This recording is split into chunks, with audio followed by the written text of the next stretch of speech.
Pierre est descendu dans la cave. Il a vu Élise, son père et sa mère en train de pleurer pour un malheur imaginaire. Et pendant ce temps, le vin continue de couler et d'inonder la cave. Il s'est dit, mais qu'est-ce que c'est que cette bande d'imbéciles? Je vais partir de par le monde et je reviendrai épouser Élise si jamais j'en trouve encore plus imbécile que cette famille. Et le voilà parti. De bon matin, Pierre s'est en allé pour rechercher tous les idiots du monde. Il a marché pendant plusieurs journées, il a marché sans se décourager. Et un matin, il est arrivé au bord d'un village. Perché sur la branche d'un arbre, il y avait un homme en chemise et en caleçon. Au pied de l'arbre, une femme qui tenait un pantalon ouvert en attente d'être rempli. « Eh bien, qu'est-ce que tu attends? Saute !» L'homme a sauté, a atterri à côté du pantalon. « Encore raté! Ah !» Pierre s'est approché. « Est-ce que je peux savoir à quoi vous jouez ?»« Eh bien, tu le vois bien, je suis en train de l'aider à mettre son pantalon. » Parce que c'est ainsi que vous faites dans ce pays. Eh bien oui, c'est la coutume, et toute coutume est respectable. Allez, remonte dans l'arbre, et cette fois-ci, vise mieux. Pierre a proposé une autre solution pour enfiler un pantalon. Ah bon? Et comment vous faites-vous? Alors Pierre a pris le pantalon, il a pris la jambe droite de l'homme, il l'a glissé dans la jambe droite du pantalon. Il a fait la même chose avec l'autre jambe. Et l'homme, quand il a vu qu'il avait enfilé son pantalon, là, il a dit « Oh, mais c'est extraordinaire! Mais d'où venez-vous, étonnant étranger, étonnant voyageur? Moi, je viens du pays des Bécasses. Eh bien, béni sois-tu! Dorénavant, je n'aurai plus à grimper sur cet arbre au risque de me casser la jambe. » Pierre les a laissés s'éloigner, mais quand même curieux, il s'est retourné et il a vu que la femme, d'un geste, demandait à son homme de quitter son pantalon et de remonter dans l'arbre. Pierre s'est dit que de toute façon, c'était difficile de changer ses habitudes. Et il a continué son chemin, et il a continué sa route. Et là, un peu plus loin, il a vu un paysan qui s'efforçait en vain de ramasser des châtaignes avec une fourche et d'essayer de les mettre dans un panier percé. Pierre n'est pas intervenu et il a poursuivi son chemin. Un peu plus loin, à côté d'un puits, il y avait une femme, elle avait un seau à côté d'elle, elle jetait une corde à nœud dans le puits, elle retirait la corde et elle pressait chaque nœud pour en faire écouler l'eau dans le seau. Pierre s'est dit que ce n'était pas ses affaires et qu'il pourrait quand même lui conseiller une autre façon de puiser de l'eau. Et il a continué, et il en a vu des imbéciles sur sa route. Et Pierre est arrivé un matin dans un village, les maisons, c'était des maisons anciennes, aux toits de chaume, et quand il est arrivé sur la place, il y avait la plus grande maison, elle aussi, couverte de chaume, mais les toits étaient si pentus qu'ils touchaient presque le sol. Et à côté de la maison, il y avait une paysanne avec sa vache, une noire. Et Pierre l'a entendu qui disait à sa vache « Et la Noiraude, c'est pas la peine d'aller au champ aujourd'hui, il y a de l'herbe sur le toit. » Et c'est vrai que le toit était rempli d'herbe. « Eh bien, tu vas grimper, et c'est là que tu vas brouter aujourd'hui. » Mais la vache ne semblait pas vouloir bouger, alors la paysanne a commencé à pousser la vache pour l'aider à grimper sur le toit, mais la vache était récalcitrante. Alors la paysanne est allée chercher une très longue corde. Elle a attaché le bout de la corde au cou de la vache, et puis elle-même, elle est montée sur le toit, elle a fait passer la corde par la cheminée, elle est redescendue, elle est allée récupérer la corde dans la cheminée, dans la cuisine, elle a attaché l'autre bout de la corde à la taille, et elle s'est mise à tirer. Et elle tirait pour faire grimper la vache. « Eh bien, lui a-t-elle dit, la Noiraude, tu devrais m'aider un peu, allez, mets-y du tien. » Et il tirait. Et la vache peu à peu est montée sur le toit. À un moment, elle a trébuché, elle a glissé, et en glissant avec le poids, elle a entraîné de l'autre côté la paysanne qui est entrée dans la cheminée, qui est arrivée à mi-conduit, coincée. Et la pauvre vache était là, à moitié étranglée. Pierre a eu pitié de la vache. Il a pris son couteau, il a coupé la corde. La vache a fini sa descente et a meuglé sa reconnaissance. Mais Pierre a entendu un grand bruit provenant de la maison. Il a couru, et là, dans la cuisine, il a vu la paysanne, la tête plongée dans le grand chaudron où il y avait de la soupe de légumes et les jambes qui battaient l'air. Pierre n'a pas demandé son reste, il a quitté le village. Pierre a remis le chemin sous ses pieds, il a marché pendant des jours entiers. Et il a marché, et un peu plus loin, il a vu une taupe qui passait en jugement. Elle était condamnée pour avoir saccagé le champ d'un paysan. Et on l'avait condamnée à être enterrée vivante. Pierre est allé un peu plus loin, il a vu une grenouille qui voulait se faire aussi grosse qu'un bœuf. Il a vu un paysan qui était en haut d'un champ qui était en pente, qui allait jusqu'au ruisseau. Il y avait un petit bosquet un peu plus bas, et ce paysan était assis sur une pastèque. Et il semblait être dans une grande méditation. Pierre lui a demandé ce qu'il faisait, et le paysan lui a dit « Tu ne vois pas, je suis en train de couver. » Couver une pastèque? Mais ignorant, ce n'est point une pastèque, c'est un œuf de jument.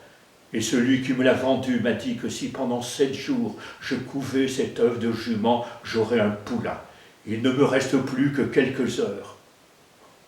Oh ben, Pierre n'a pas pu s'empêcher d'éclater de rire et de lui dire qu'il s'était fait bien avoir. Ah! Alors le paysan furieux s'est levé et la pastèque s'est mise à rouler, à dévaler la pente. Elle a roulé, le paysan lui a couru après. La pastèque est arrivée tout à fait en bas. Elle a heurté un rocher et l'a éclaté. Mais dans le bosquet, il y avait un lièvre qui était à moitié endormi. Il songeait dans son gîte.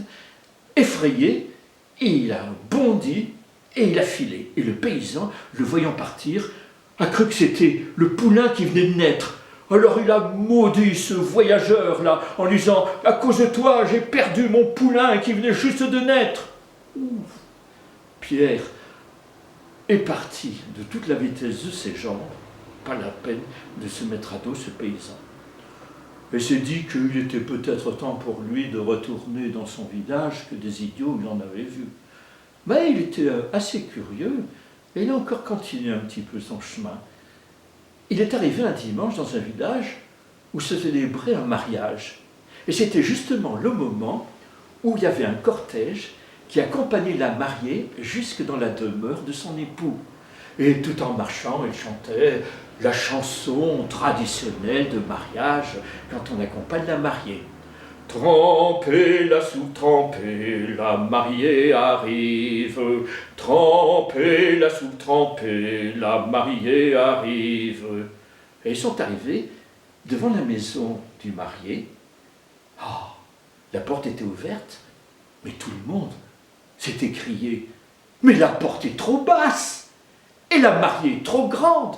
Jamais elle ne pourra rentrer dans la maison. » Alors la moitié du village s'est écrié « Eh bien, il faut casser la porte, soit par le haut, soit par le bas. » « Oh ben non, a-t-il marié, c'est ma maison, je étais propriétaire, pas question de casser la porte. » Alors l'autre moitié du village a crié « Eh bien, qu'on coupe la tête de la mariée, ou éventuellement les pieds. » Et ils se sont disputés, qu'on casse la porte, qu'on coupe la tête, qu'on casse la porte, qu'on coupe la tête.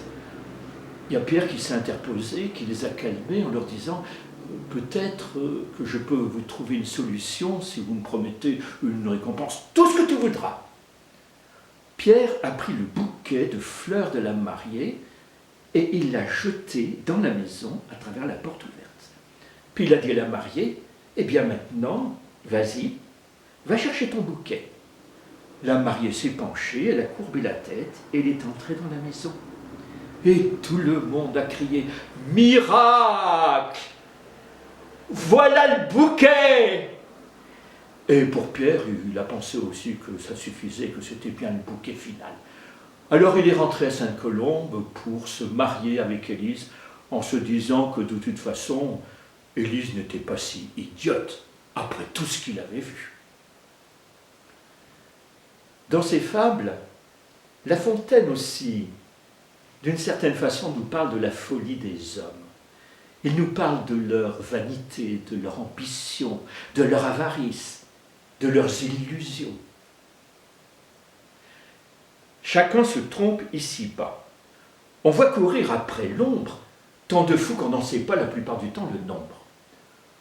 Aux chiens dont parle Ésope, il faut les renvoyer.